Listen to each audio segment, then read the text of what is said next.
I have full confidence in Catherine and William. Their judgment is sound, their loyalty unquestionable. The decision was not delivered with ceremony, applause, or even warning. It came through a signed residence order carrying the authority of King Charles. And for Camilla, the meaning was devastatingly clear.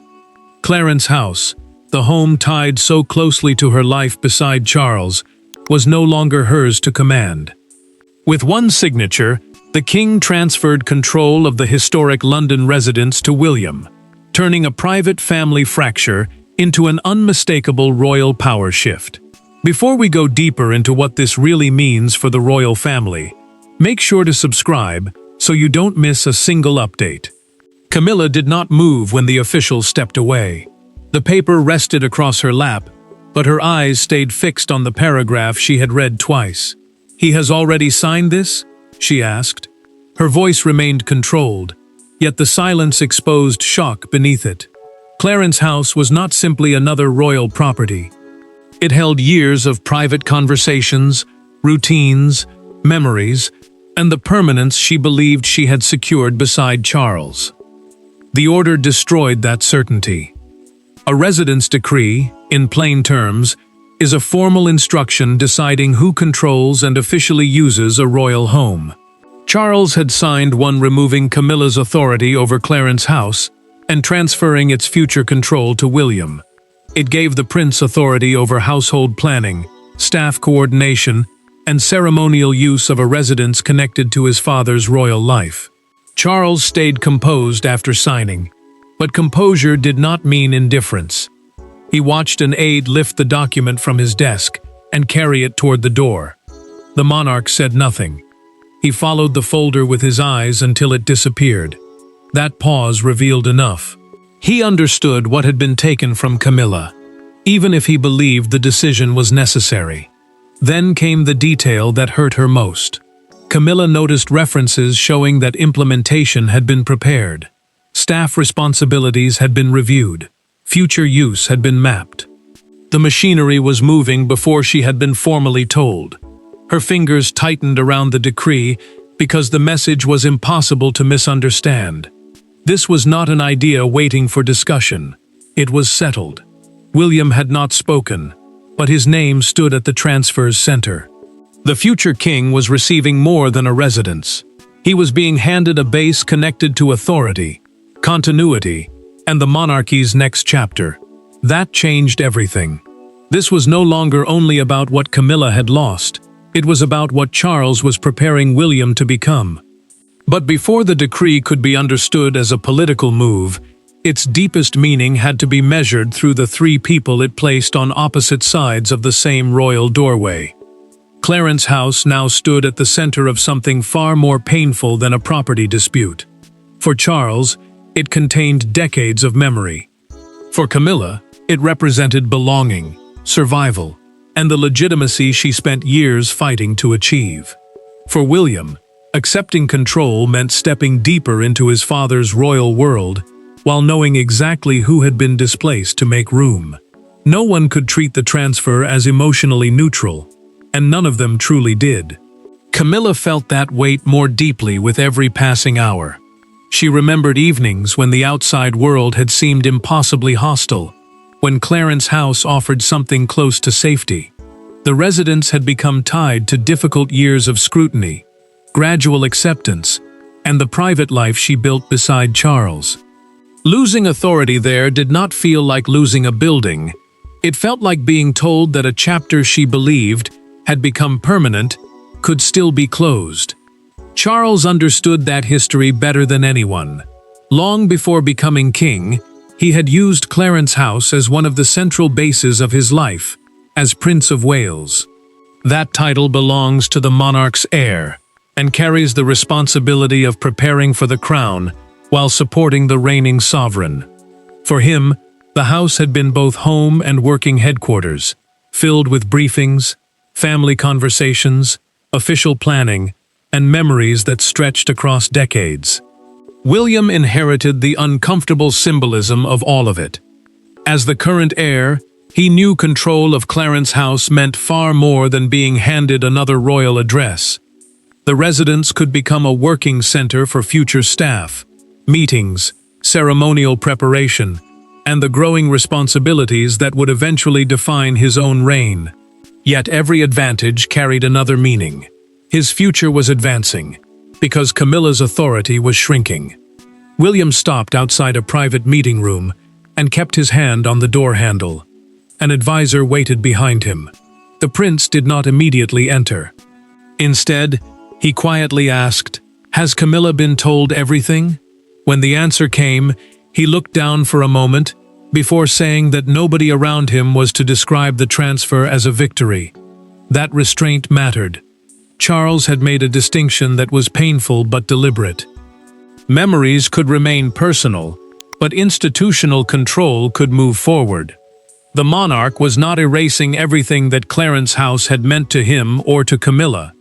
He was deciding that its future function belonged to the next generation. Then William learned how extensive that future could become. The transfer allowed him to reorganize parts of the household structure, review staff arrangements, and shape how the residence would function within his growing royal operation. What had first looked like a painful domestic decision now carried unmistakable strategic weight. Camilla sensed the same thing. Her anger slowly turned into a more troubling question. Charles had shared that house with her for years. He knew exactly what taking it away would mean. So what could possibly have happened behind closed doors to make him willing to cross that line? The answer to Camilla's question lay not in the decree itself, but in one private incident months earlier. The moment Charles apparently stopped viewing Clarence House as something they would always share. Every royal rupture has a moment that later becomes impossible to ignore. In this story, that moment did not begin with lawyers or residence papers. It began during a private evening at Clarence House, when a disagreement over William's future access to the property escalated into something far more personal. Words were exchanged, a boundary was crossed, and Charles left the room with a conviction he had not carried into it. Months later, everyone would trace the final decree back to that night. Tension had already been building beneath the surface. Camilla still saw Clarence House as the private center of the life she and Charles had built together, while he had begun thinking differently about what the residence needed to become. As William took on greater responsibility as heir, the king increasingly viewed important royal properties as part of succession planning, the practical preparation that allows the next monarch's household, staff, and duties to grow before the crown actually passes. Camilla pushed back when the subject finally reached the dinner table. The proposal sounded simple at first. Several rooms would gradually become available for William's team to use for planning meetings and future household work. But she heard something larger behind it. She looked at Charles and told him the house should not be reorganized around a reign that has not begun. The words landed harder than she expected. Charles did not raise his voice. That made the silence worse. He set down his glass, waited for several seconds, and told her that preparing William was no longer optional. The monarch had spent years carrying the burden of continuity, and he believed delay would only make the eventual transition harder. Camilla immediately understood that they were no longer arguing about rooms. They were arguing about whether private comfort could stand in the way of the future crown. The atmosphere changed completely after that. Charles rose from the table, placed his napkin beside an almost untouched plate, and looked toward her only once. He did not ask her to follow. He simply left. Camilla remained seated, replaying the exchange and realizing that something in him had closed. Charles acted before the emotion faded. He requested a confidential review of Clarence House's administrative status and asked who ultimately held the authority to determine its future allocation. A later recorded internal account described that request as the first formal step towards separating the residence from Camilla's existing household structure. Camilla did not know how far the process had gone. For days, then weeks, nothing obvious changed. Charles continued his duties. She continued hers. Yet beneath that ordinary rhythm, options were being drafted, responsibilities examined, and the possibility of transfer moved steadily closer to paper. By the time Camilla finally understood that the dinner argument had become the trigger for something official, the matter was no longer sitting between husband and wife. It had already reached the king's desk. Months of silence hardened into paperwork. But before the ink became final, Charles and Camilla would face each other once more, without advisors to soften what was about to be said. The confrontation everyone around them had feared finally happened behind a closed door. Camilla entered believing there might still be room to negotiate. Charles already knew there was not. What followed was not an explosive royal shouting match, but something colder and more painful. A conversation between two people with decades of history, suddenly discovering that affection could no longer settle a question of power. By the time one chair scraped backward across the floor, Clarence House had become the symbol of everything dividing them. Camilla sat opposite Charles and searched his face for some sign that the decision was still flexible. He gave her none. A residence decree, in simple terms, was a formal royal instruction deciding who controlled and officially used a property tied to the household. She understood what that meant now. This was not a proposal waiting for agreement. It was authority already moving into action. Camilla asked whether years of loyalty could really be reduced to a signature. She reminded him that Clarence House had been part of their shared life long before the crown changed everything around them. Her voice tightened as she spoke. Charles listened without interrupting, but his silence only made the answer clearer. He was not there to negotiate. He was there to explain what had already been decided. Charles finally told her the transfer was not punishment, it was preparation. William needed a permanent operational base, a place where staff, planning, and future responsibilities could be built around the role he would one day inherit. The king believed delay would only create greater confusion later.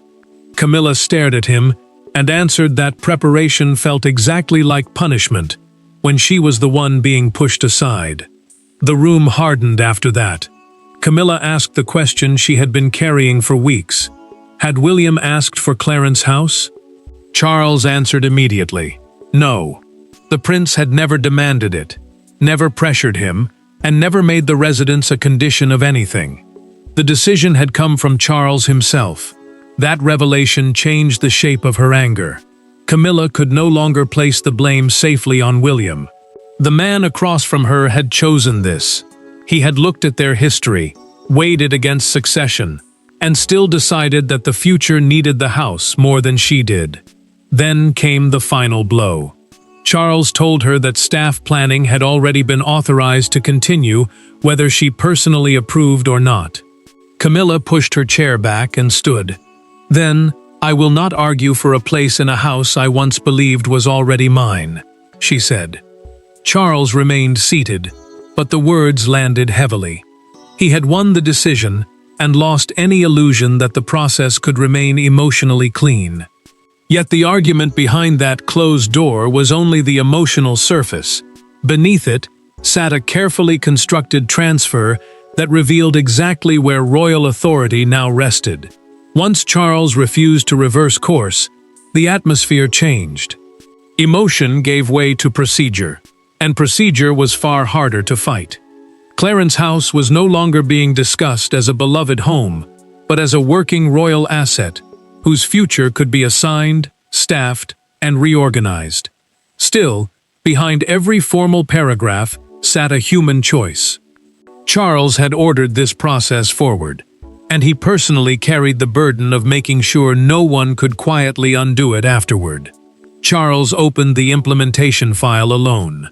Royal residences do not all operate under the same arrangement, and control of a property can differ from ordinary private ownership. In this case, the decree determined who could direct the household, use official rooms, organize staff, and shape the residence's future role. That distinction mattered because the king was not simply handing over a building. He was transferring a working center of royal authority. William's expanding responsibilities made the decision even more significant. The prince needed space for briefings, private meetings, ceremonial preparation, and the staff structure that would grow around him as heir. Clarence House already carried the history and practical shape of such a role. For Charles, that made it useful. For Camilla, it made the transfer more painful, because the same rooms tied to her past were now being prepared for someone else's future. Charles reached the paragraph removing her household authority and stopped. His pen remained above the page for several seconds. Then he initialed it. The monarch had already defended the decision in private, yet making it operational forced him to confront the cost again. He could separate memory from control on paper, but he could not pretend the separation meant nothing. William felt the same discomfort from another direction. In a private conversation, he told his father that he did not want Clarence House to look like a reward gained from family conflict. Charles answered that refusing responsibility would not undo what had happened. The future king could dislike the circumstances, but the responsibility was still his. The transfer gave William real control. He could reorganize offices, review staff assignments, decide how official rooms would function, and determine which parts of the residence remained available to other members of the family. That authority made the decree strategic, not symbolic. Charles still refused to make the transition deliberately cruel. He added a protective provision, guaranteeing Camilla suitable alternative arrangements and preventing an abrupt removal of her personal life from the residence. The decision remained severe, but the king wanted dignity preserved even as control changed hands. Charles signed the implementation page, closed the folder, and kept one hand resting on it before calling the secretary back into the room. The choice was now beyond emotion. The decree may have been written in restrained language, but its first real consequences arrived through keys, staff lists, and one unmistakable change Camilla could no longer ignore. The most devastating part was not the signature. It was watching the signature become reality. A revised staff schedule appeared. Meetings were moved. Rooms once treated as part of Camilla's established household were marked for William's future use. Nothing dramatic needed to be announced aloud. Each small administrative change carried the same message. Clarence House was already turning toward its next chapter, and Camilla was being forced to witness that transformation before she had emotionally left the previous one. Camilla received the updated household briefing in silence. Staff reporting lines had changed, scheduling authority was shifting, and preparations for William's eventual control were no longer theoretical. Some personal spaces remained untouched for the moment, but official rooms and administrative functions were already being reassigned. That distinction mattered because it showed exactly how the transfer would happen, not through one dramatic removal, but through a steady loss of control. The page that hurt most looked ordinary. Camilla noticed a familiar room she had often used for private meetings, now listed for the future king's staff. She stopped the aide mid-sentence and stared at William's name beside it. The queen consort did not argue. She did not demand an explanation. After several seconds, she folded the briefing paper, placed it beside her, and quietly said, "Continue." The silence unsettled everyone more than anger might have. Camilla had spent years learning how to remain composed under pressure. But this was different. The loss was happening inside a place tied to her daily life. Every schedule adjustment reminded her that authority could disappear before memory did. She was still surrounded by familiar routines, yet those routines no longer answered to her in the same way. William understood the danger of turning administration into humiliation. He issued a clear instruction that none of Camilla's personal belongings were to be moved without her approval. The prince also made it known that staff were not to rush changes simply to demonstrate new control. He had accepted responsibility for Clarence House, but he refused to treat the transition like a conquest. Camilla learned about that instruction through a documented staff account passed to her during the implementation process. She read the relevant note twice. For the first time since the decree, her anger toward William weakened. He was still benefiting from the decision, but he was not using that advantage to erase her. That realization created an uncomfortable opening. Camilla had blamed the future king because his name stood beside every change she was losing. Now she had to consider something harder. Perhaps the true fracture remained between herself and Charles. And soon, William would stand before her without staff lists, decrees, or advisors between them. Her anger had been aimed at the future king, but one small act of restraint now forced her to reconsider. And soon William would stand before her with no document to hide behind. No secretary arranged the words. No lawyer translated the meaning. When William and Camilla finally met alone, Clarence House stopped being an institution and became what it had always secretly been. A deeply personal symbol between people carrying different memories of the same royal family. She expected justification. He refused to give one. Instead, William told her the one thing she had not heard since the decree was signed. He understood why losing the house felt like losing far more than walls. William had asked for the meeting himself. He did not want household officials present, and he did not want the conversation filtered through briefings. By this point, the administrative decision could not be undone through a private appeal. The transfer had already moved too far. What remained was something more difficult. Two people confronting what the decision had done to them personally. Camilla spoke first. She told him that every room now carrying his authority reminded her that her position beside Charles had changed. The queen consort did not accuse him of plotting against her, but she did not hide the pain either. Clarence House had represented years of survival, acceptance, and private stability. Now its changing purpose made that stability feel less permanent than she had believed. William listened until she finished. Then he pushed the briefing folder away from both of them. The prince said they should talk without papers on the table.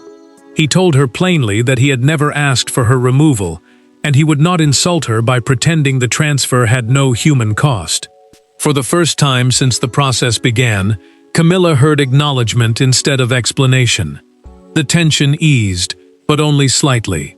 William promised that personal objects and memories connected to her life at Clarence House would not be cleared away simply to make the residence feel newly his.